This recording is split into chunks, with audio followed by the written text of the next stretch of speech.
बाबु नानीहरू पहिला हामी यो जुलाई संक्रान्तको लागि तयारी गर्दै गरेको भिडियो हेरौँ अनि यसको फन्नी कमेन्ट पढौँ ल।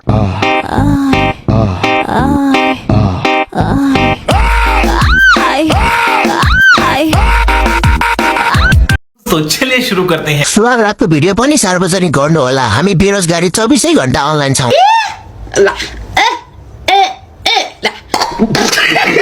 राति चाहिँ फेरि यसरी नपराउनु, फेरि छिमेकी आउलान् घर।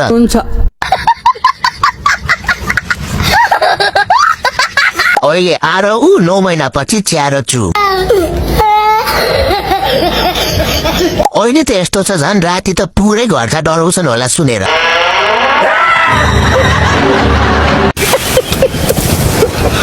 यो त जिन्दगी भरि गरे नि हुन्छ के, आज त केही नयाँ गर न ए।